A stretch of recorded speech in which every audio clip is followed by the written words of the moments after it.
Ini dia, 3 ciri warung atau toko kamu terkena sihir. Simak sampai akhir ya, biar kamu paham solusinya. Nomor 1, jika biasanya warung kamu ramai, suatu ketika mendadak sepi yang tidak wajar. Misalkan sehari, rata-rata kunjungan customer 100-200 orang. Tapi pada suatu ketika, tidak ada satupun customer yang mau mampir ke tempat usahamu. Dan justru ada yang bilang, Mbak, warungmu kok tutup terus sih? Nomor 2, jika warung kamu adalah warung makan, maka biasanya makanannya cepat busuk atau muncul banyak belatung yang entah dari mana. Ini sampai ada ya kisah nyata, salah satu customer yang terkena sihir penutup rezeki. Dia ini jualan soto di suatu daerah.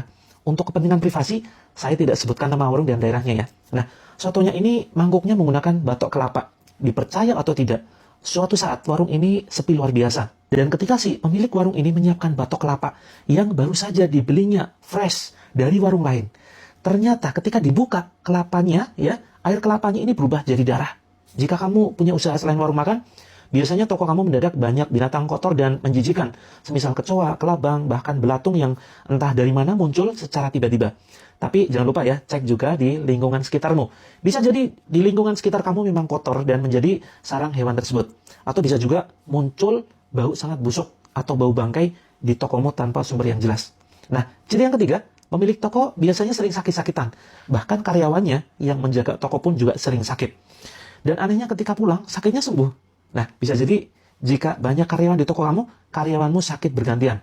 Begitu datang, ya, kemudian di tempat kerjanya langsung ambruk, langsung demam, langsung menggigil, meriang.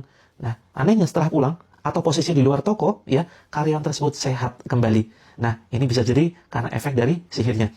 Jika tempat usaha kamu mengalami 3 ciri di atas, cara mengatasinya cukup sederhana, tegakkan sholat 5 waktu, rutin bacakan surat Al-Baqarah di tempat usaha kamu.